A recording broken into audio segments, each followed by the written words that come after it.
Sénatrice Beauvais. Honorable sénateur, 2020 a été une année difficile car la société et les individus ont subi de nombreuses pertes. Certaines de ces pertes des collègues nous ont également laissé un héritage important et alors que nous sommes en deuil, j'espère que nous pourrons célébrer leurs dons. La perte est définie comme l'état de chagrin lorsqu'on est privé de quelqu'un ou quelque chose de valeur.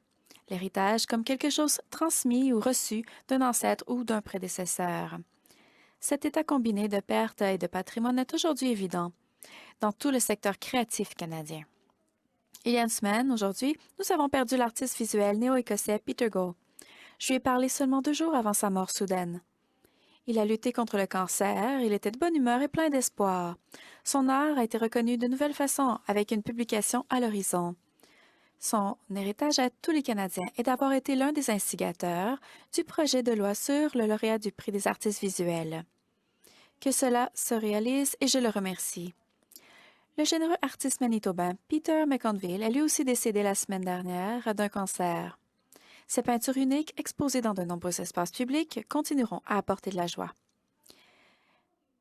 Hélas, les donneurs d'art ont également été perdus, certains passant juste avant COVID, et d'autres ont perdu la vie à cause de COVID.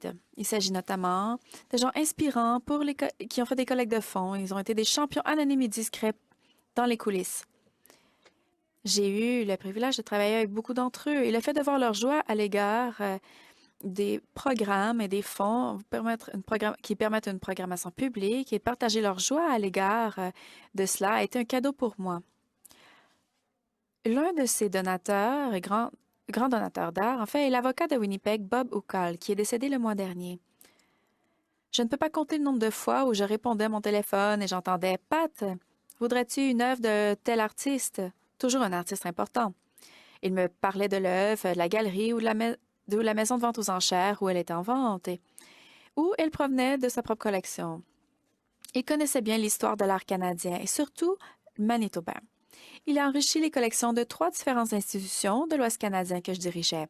Ses connaissances profondes n'ont d'égal que sa remarquable générosité et sa joie de voir le patrimoine s'accroître dans nos collections publiques. Bob Huckle a été victime de la COVID et l'a contracté à l'hôpital alors qu'il se remettait d'une autre maladie. Même chose pour Sigrid Dell, conservatrice et écrivain d'art estimée dans le même hôpital de Winnipeg. Son excellent héritage en matière de publication et d'exposition est vraiment significatif, tout comme son travail en tant que conservatrice de l'Université du Manitoba. Sigrid et Bob sont morts le même week-end, il y a quelques semaines à peine. La communauté artistique de Winnipeg est en deuil. La perte de toutes ces personnes est énorme, mais leur héritage est significatif. Je remercie chacun d'entre eux et j'adresse mes condoléances à leurs familles, amis et collègues.